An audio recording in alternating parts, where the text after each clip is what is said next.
Alors, voici l'eau qu'on utilisait au chantier pour la construction. Mais actuellement, le bâtiment est en phase de finition, comme vous pouvez l'observer. Il était donc question de chercher une solution définitive pour éviter d'acheter un cubiténaire d'eau chaque jour, comme c'était le cas ici sur ce projet. Vous imaginez pour le construire, combien de cubiténaires de 5000 litres d'eau il a fallu acheter. Donc, le maître d'ouvrage a donc décidé d'investir intelligemment dans un forage. Et nous sommes en train de finaliser avec des connexions au niveau du château. Donc, c'est bien parce que le forage est l'ouvrage le plus approprié pour couvrir l'ensemble de vos besoins que le maître d'ouvrage a donc souhaité sécuriser définitivement l'eau pour son projet.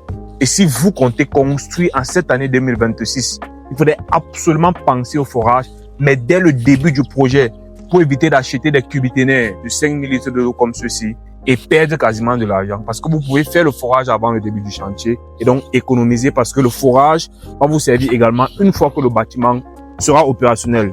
En 2025, Skills Forage a réussi plus de 50 forages. Et la méthode qu'on a utilisée pour réussir ces 50 forages, on l'a documentée dans notre guide ultime pour une autonomie définitive en eau. Parce que ce qu'il faut préciser, c'est que beaucoup ont essayé de réaliser des forages et ont perdu des millions.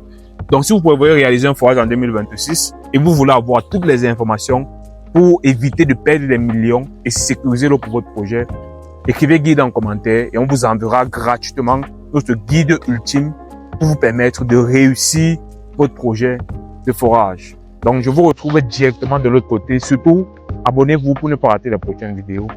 Faites un chiffre. On est ensemble.